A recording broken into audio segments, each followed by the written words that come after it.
Good morning. Welcome to our distinguished guests, friends, and employees.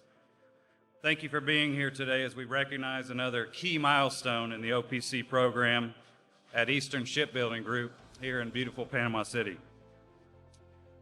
Thank you to Congressman Neil Dunn, who's with us today, and the staff from Senator Rubio's office, as well as the staff from Senator Rick Scott's office. We received a very nice letter from Senator Scott. He cannot be here today, but we want to acknowledge that we did receive a very nice gift in the form of a very encouraging letter congratulating our company and our employees. I appreciate everybody here that's with us today, standing with us and supporting us. We're united as a community in seeing the OPC program succeed. We've been that way since the beginning, and we're going to continue to be that way. Today, we're going to lay the keel for the USCG Ingham, ceremonially commencing Hull 3's life by commemorating the assembly of the initial modular construction units that you see behind me.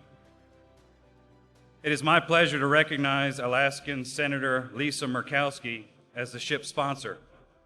It is only fitting that the ship sponsor be an Alaskan, the home port destination for Ingham. Senator Murkowski cannot be with us today, but she sends her deepest thanks to the workers who have dedicated their lives to this craft. As a member of the Senate Appropriations Committee, she is one of our strongest advocates for the national defense and coastal priorities in the Pacific and Arctic regions. She actually sent us a very nice video message. Well, greetings from Washington, D.C., and thank you to the U.S. Coast Guard and to Eastern Shipyard for inviting me to join a maritime honored tradition by serving as the ship's sponsor to the newest Coast Guard cutter, Ingham. It is my understanding that the first ship of the name Ingham was part of the Treasury class of cutters, named Secretary of the Treasury, Ingham. But these new offshore patrol cutters are heritage class cutters. And this new cutter, Ingham, is named instead for the ships that came before her, and those vessels have an incredible history. Now, I know that others will speak to that history, so I will save you my recap, but it is comforting for me to know that the offshore patrol cutter Ingham carries the namesake and the traditions of the last cutter Ingham, which not only served valiantly in World War II on convoy duty, but also participated in 3 campaigns in the Pacific Theater, where this cutter Ingham will be home-ported. Now, as you all know, she will be headed to Kodiak, a beautiful Alaskan Emerald Isle. I've worked to ensure that those stationed there will have new housing and an expanded and updated child development center, along with a much-needed new fuel pier, all funded through the infrastructure bill. We know that Kodiak will be ready for the Ingham. I commend the hundreds of skilled professionals at Eastern Shipbuilding Group there in Panama City, Florida, for building this great vessel. You are experts at your craft and have shown true resilience through the pandemic, supply chain challenges, as well as a Category 5 hurricane. So just thank you. Thank you for your good work. The offshore patrol cutter Ingham will have tremendous capabilities and will be protecting our interests in the Pacific Ocean for decades to come. Thank you again for this opportunity, and Semper Paratus. I also want to recognize the Ingham Association and family members that are here with us today. Each of the new Heritage Class offshore patrol cutters aptly represent a naval tradition of naming ships for previous vessels. 3 U.S. Revenue Service cutters and 1 highly distinguished U.S. Coast Guard cutter bearing the name Ingham are etched in United States history. The first Ingham was named in honor of U.S. Secretary of the Treasury Samuel D. Ingham and was bestowed with the axiom Semper Paratus in 1836, nearly 60 years before the U.S. Coast Guard adopted this motto in 1896. The most recent Ingham, WHEC 35, served for over 50 years from 1936 to 1988 in the North Atlantic, Pacific, and Caribbean during World War II. executing vessel escorts, weather patrols, and anti-submarine missions. It assisted weather stations and performed search and rescue during peacetime, and it conducted dozens of naval gunfire support missions during the Vietnam War.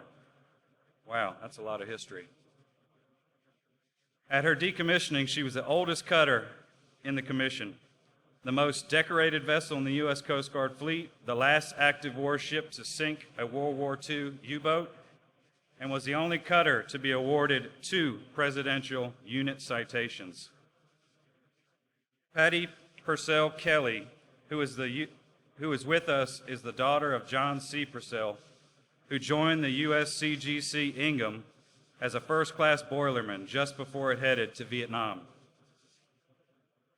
He was gone for 1 year shortly after she was born. Patty, like all military families, knows what service is all about. Her family had to miss many personal milestones to serve the greater good. After 21 dedicated years of service, Mr. Purcell retired. The future USCG Ingham, WMSM-917 that you see behind me here, will carry the next generation of servant leaders for the betterment and security of our nation.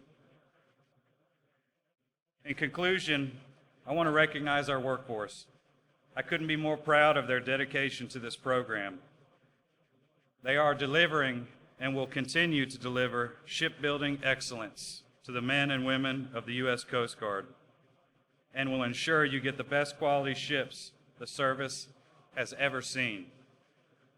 I also want to recognize our community. This project is not just Eastern Shipbuilding building another vessel. Our community has rallied behind us from the beginning, and especially since Hurricane Michael. We have representatives here from the city of Panama City who have partnered with us to bring necessary and extremely important infrastructure improvement projects, many of which you see are currently being undertaken in the yard today. The folks from the County of Bay County Board of County Commissioners are here with us today. They have also partnered with us over the last several years to attract millions in state legislative appropriations, which have been put to great use to produce what you see behind me and around me today.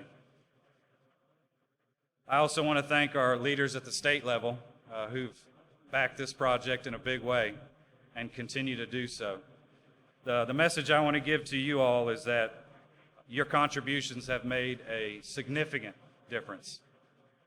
We don't take those things lightly. We don't take them for granted. The people here take that support and they turn it into a beautiful product that's going to be out serving our country for decades to come. Maybe 50, 60, 70 years, who knows. These are some of the only vessels around in the military fleet that are designed specifically with a 40-year fatigue life. And they'll last a lot longer than that. But I want to say thank you. So thank you for standing with us here today. Thank you for being here. We really appreciate the support. We don't take it lightly. Now I'd like to turn the mic over to Rear Admiral Chad Jacoby, CG-93, for his remarks. Admiral.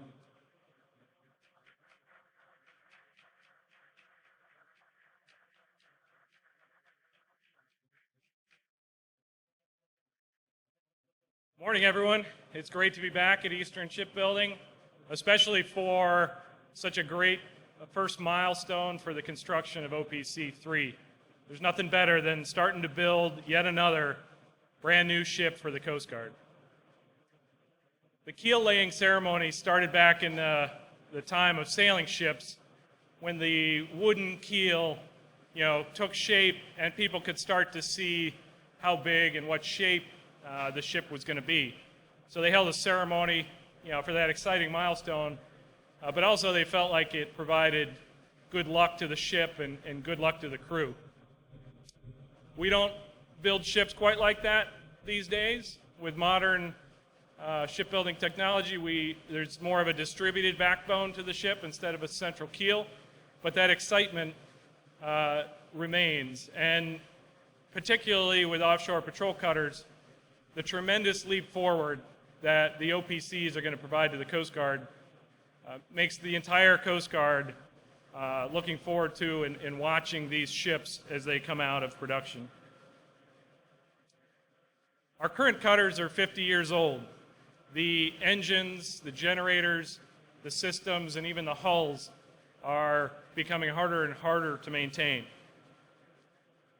But it won't be like that for long. As you can see behind you, we've got OPCs on the horizon, and they are designed and outfitted with state-of-the-art systems for search and rescue, combating global criminal enterprises, responding to mariners in their time of need, maintaining a critical U.S. presence around the globe, and working alongside other militaries and federal agencies. These OPCs will be a key asset in maintaining a strong security posture in today's rapidly changing maritime environment. While she couldn't be here today, I want to welcome Senator Lisa Murkowski into the Coast Guard family. It's an honor to have her as the sponsor for Ingham. Senator Murkowski's been a tireless champion and advocate for our service, and we're excited to see her assume this unique honor and to be part of the Ingham crew. It is especially fitting that Senator Murkowski's the sponsor for the first OPC home port in Alaska. I've spent quite a bit of time up in the North Pacific and the Bering Sea, and Ingham will spend its life cycle in a very challenging environment. The original Ingham served World War II in Korea and Vietnam, and also saved lives in the Mariel boat lift. And the new Ingham will serve and save hundreds of lives in the Alaskan waters, the Bering Sea, and the lower Arctic. The OPCs will be the centerpiece of the Coast Guard's offshore fleet.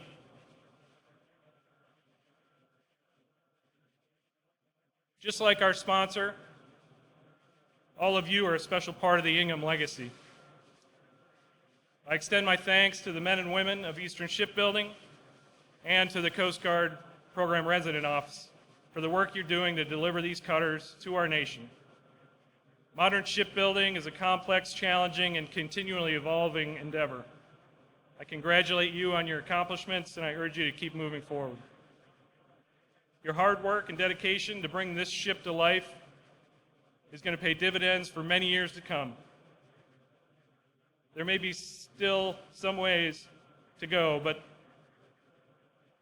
you've already put Ingham on a great path for future mission success. Keep up the great work, and Semper Paratus. Thank you. Thank you, Admiral. Historically, to attest that the keel was properly laid and of excellent quality, the shipbuilder would carve their initials into the keel. This practice is commemorated by welding the ship's sponsor's initials into the keel authentication plate. I have with me today Keel Robinson. He's been with us since 2010. Keel is an expert welder, and he's charged with welding the sponsor, Senator Murkowski's initials, into the ceremonial keel authentication plate. And so now we'll allow him to do the honors.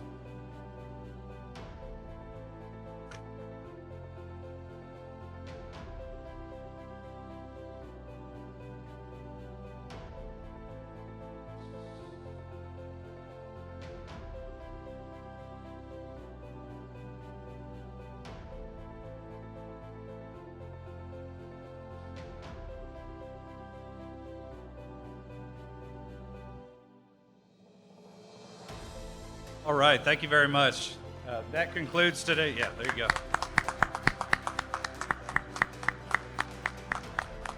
Thank you for that. This concludes today's ceremony. The keel of Ingham has now officially been laid as the third in the class of Heritage class offshore patrol cutters. It sits alongside the two previous vessels, Argus and Chase. And we're excited that this keel's been laid and we can proceed forward with construction of another quality OPC that's going to be serving our country for many, many decades. So thank you all once again for being here.